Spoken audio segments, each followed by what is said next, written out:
Good evening, ladies and gentlemen, fellow Ghanaians, my brothers and sisters. Allow me to begin by expressing my deepest gratitude to you for your tremendous support, which you expressed overwhelmingly and convincingly at the polls. There's no doubt that Ghanaians from every region of this great nation of ours voted for change. And we did so in both the presidential and parliamentary elections. I'm a staunch believer in the experiment of democracy, the system of governance that allows the ultimate decision-making power to rest in the hands of you, the good people of Ghana. We, the people, who, with an eye towards the future we would like for our dear country, elect representatives to go forward and realize that vision. Government serves at the choice, direction, and pleasure of the people of this great nation. And I have had the honor and privilege to serve my country in all levels of government.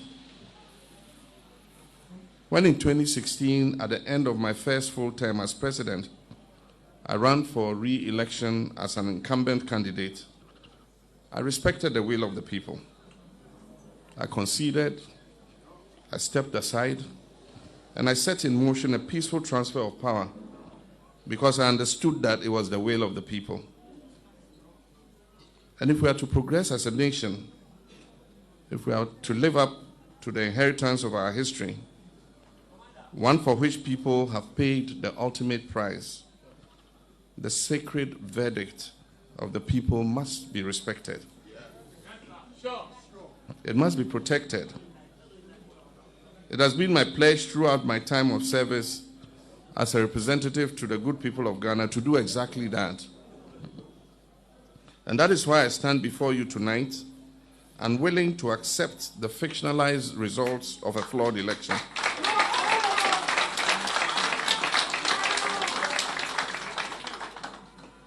My brothers and sisters, it is important to remember that the government that is in power controls all of the state resources and oversees all of the state's institutions. The line he treads between his loyalty to the power that is held by the people and by his own desire to hold on to power can be a very thin one indeed. We went into the 2020 presidential and parliamentary elections with assurances from the Electoral Commission and the relevant state actors that it will be conducted in an atmosphere free from fear and that it will be fair, transparent, and credible. Unfortunately, that has not been the case. What we witnessed across the country from Monday, 7th December 2020, exposed a deliberate plan to manipulate and predetermine the results of the election in favor of the incumbent candidate, Nana Akufo-Addo, who, as so happens, controls all of the state resources and oversees the state institutions. Despite all of the ruling party's inducements, use of monetary enticements, and other such schemes on a scale never before seen in the history of this country, the good people of this country understood what was at stake. And it was clear as the results of the votes that were legally cast that the National Democratic Congress won the presidential and parliamentary elections.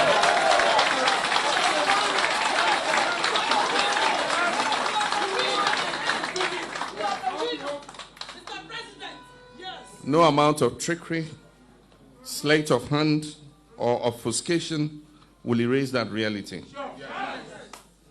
I'm extremely proud of our parliamentary candidates who have earned for themselves the title of giant elephant killers. We went into the parliamentary elections with a deficit of 63 seats. We made up for our 2016 losses, and we're now set to become the majority in Parliament. This historic feat, after only one term, demonstrates the strength of our great party and the strength of the mandate given to us by the good people of Ghana to lead.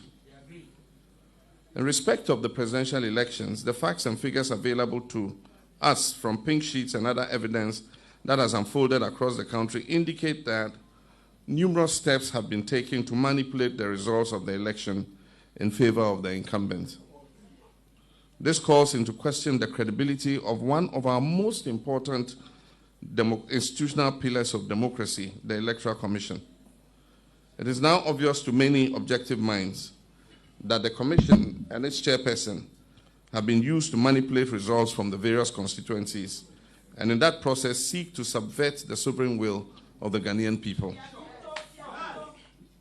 My brothers and sisters, one matter requires special mention. The use of the military in this election is unprecedented in our history.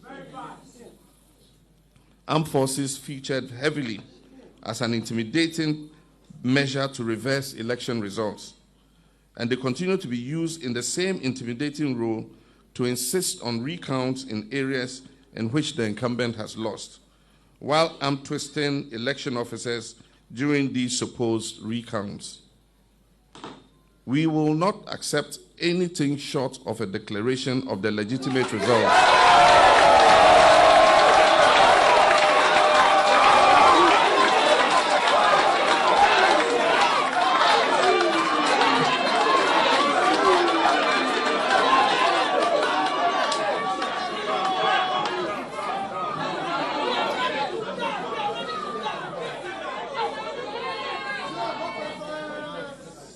I said we will not accept anything short of a declaration of the legitimate results which point to an NDC parliamentary majority. My brothers and sisters, advisedly since the inception of the Fourth Republic, final election results have always been declared within a 72-hour period to allow for thorough and diligent collation. Surprisingly, this Electoral Commission chairperson announced quite suspiciously, and for reasons known to her, a hurried 24-hour deadline, which, as we all know, could not and would not be met. The chairperson of the EC, in less than 24 hours after her declaration, has admitted that she made unacceptable errors, which go to the heart of the entire electoral process and cast deep doubt on the credibility of the announced outcome. The Electoral Commission of Ghana has never brought its credibility to this historic low at such a crucial moment of election results declaration. In fact, the litany of irregularities and blatant attempts at rigging for a candidate is obvious and most embarrassing. Ghana has come too far in our democracy, in our transparency, and in our well-earned international reputation for free and fair and non-violent elections to find ourselves here, where we are in respect of this election. As has been announced by my party, the National Democratic Congress, we are unable to accept the outcome of the election as declared by the Electoral Commission chairperson, Mrs. June Mensah. These results are flawed and discredited. When it comes to the parliamentary election, the NDC won a working majority of 140 seats. What has happened since the election has been a deliberate attempt targeting 5 constituencies of the 140 to steal and thus subvert the people's verdict. A closer look and detailed examination of the constituency-specific facts casts very dark clouds on our democracy. And allow me to speak in specific so our claims are well known. In Seychelles, the results were declared without the content of one ballot box being counted. The parties had agreed that an issue of alleged overvoting should be referred to the collation center to be resolved. That ballot box mysteriously disappeared en route to the collation center. Nevertheless, results were declared in favor of the NPP candidate.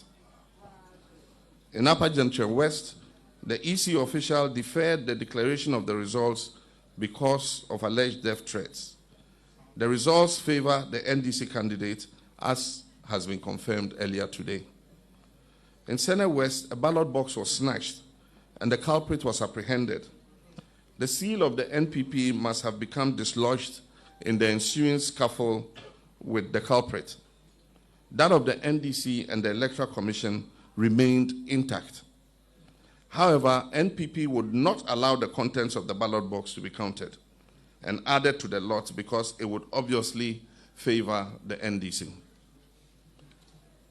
In Techiman South, the NDC won quite clearly, but for whatever unknown reasons, the military was invited. In the ensuing melee, 2 people were shot and killed by the military. 8 persons were injured and hospitalized. A 3rd person, who was one of those hospitalized from gunshot injuries, has now been pronounced dead. These are three Ghanaians who wanted nothing more than for their country to fulfill its promise of democracy and ended up losing their lives at the hands of the military that is meant to safeguard their rights as citizens. They include Abdallah Ayarik, 18 years of age only, and Tajuddin Al-Hassan, 39 years of age. The results have allegedly been strangely declared for the MPP, even though the EC chair claims to have left Techiman South out of her declaration. After an audit and review of our pink sheets, and I wish to announce that we have all our pink sheets signed. After an audit and review of our pink sheets for Techiman South, we can confirm to you, ladies and gentlemen, that the NDC won the parliamentary seat as follows. NDC secured 50,417 votes, and NPP secured 49,825 votes. In the Eastern region, the results in the presidential elections, which were collated and signed by all the parties, were not the same ones that were transmitted from the regional Electoral Commission offices to Accra. The padded figures have since been exposed. The Ashanti region provides fundamental problems that require further investigation and a full electoral forensic audit. Evidence gathered across board shows that the aggregates on the summary sheets of some constituencies do not reflect the individual results on the polling station pink sheets. You may also recall that prior to the election day, December 7th, there were many incidences where ballot papers thumb-printed in favor of candidate Nana Akufo-Addo were found at various locations. In Bantama, for instance, it was noticed that the portion of the pink sheets reserved for recording the number of persons biometrically verified had not been filled on a large number of the pink sheets. When our agent requested for the biometric machine to confirm the recorded results, they were denied access, with the explanation that they were recorded in a book, to which they were also denied access. My brothers and sisters, these are serious issues, ones that attack the very foundation of our democracy and our rights as citizens of this sovereign nation to elect our representatives and to have a say in who leads our government. It may interest you to know that since the inception of the Fourth Republic, agents of political parties represented in the collation room go through an agreed, settled procedure by which a declaration of final results are made. This involves the production of constituency by constituency results, which are then scrutinized by the agents, and after their consent, the said results are announced. Unfortunately, this time round, under this electoral commissioner, Jean Mensah, a different system was adopted, one in which bulk regional results were provided without supportive pink sheet data by which agents could validate the accuracy of the results. Consequently, not a single pink sheet from the constituencies supporting the bulk regional collation was provided. This is in direct violation of Regulation 3 and 44 of the Public Elections Regulation 2020 CI 127. Little wonder that the chairperson managed to obtain a cumulative figure of more than 100%. Of more than 100% in her declaration. On account of this, my party is confident that what has happened is a violation of the law. It is a violation of due process and therefore tantamount to an illegality. It is also a violation of an understanding we hold dear in this country, the understanding that this is not a dictatorship or a monarchy run by a single family for the benefit of a family.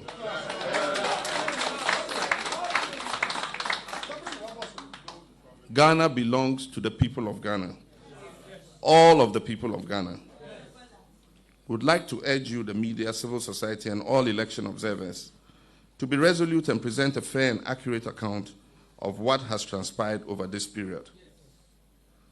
We request of the international community to remain engaged in what is happening in Ghana and take careful note of the current threat that is being waged on our democracy, our freedom, and our way of life. To all the NDC members and those who voted for us, I appeal to you not to be intimidated or cowed to submit to a dishonest process in the face of overwhelming evidence that supports the justness of our cause.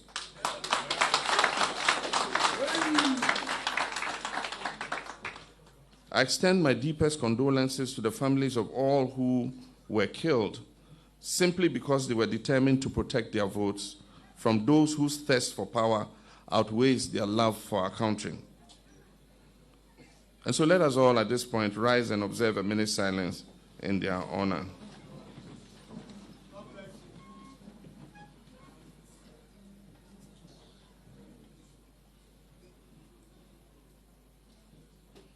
May their souls rest in perfect peace.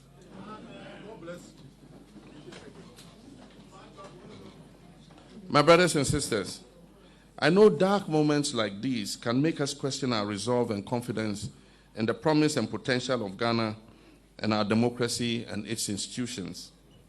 But I choose to be a determined optimist based on my personal articles of faith formed by long service to my country, including service in the high office of president.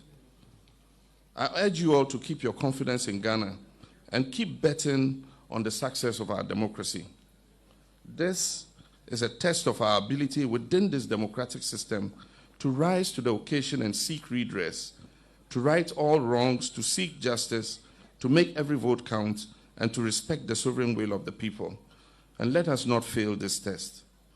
Let history look back and be proud of how we united and stood up to fight for the people's fundamental rights to freely elect their leaders, devoid of crude political manipulation. And it is for this reason that my colleagues and I in the NDC will not accept what we know to be a fraudulent outcome of these elections. And we will take all legitimate steps to reverse this travesty of justice.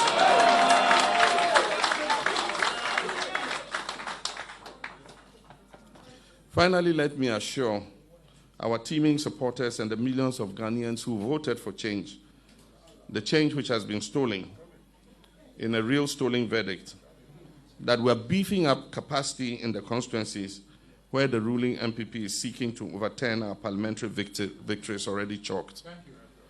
We're also deploying additional crack teams of lawyers and senior party officials to support these constituencies that are under siege.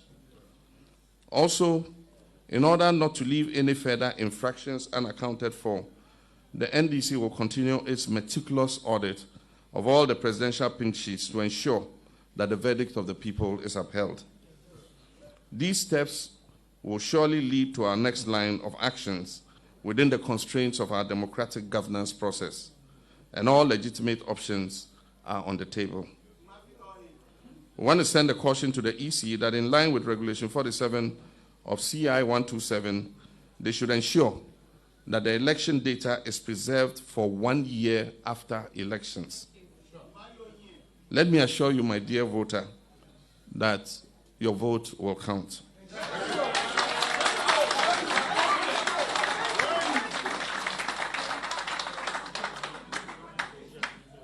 It is said that the voice of the people is the voice of God. And so let us go forth, knowing that God is on our side. And if God be for us, who can be against us? Ladies and gentlemen, my fellow countrymen, I thank you and do have a good night. And may God bless our homeland, Ghana.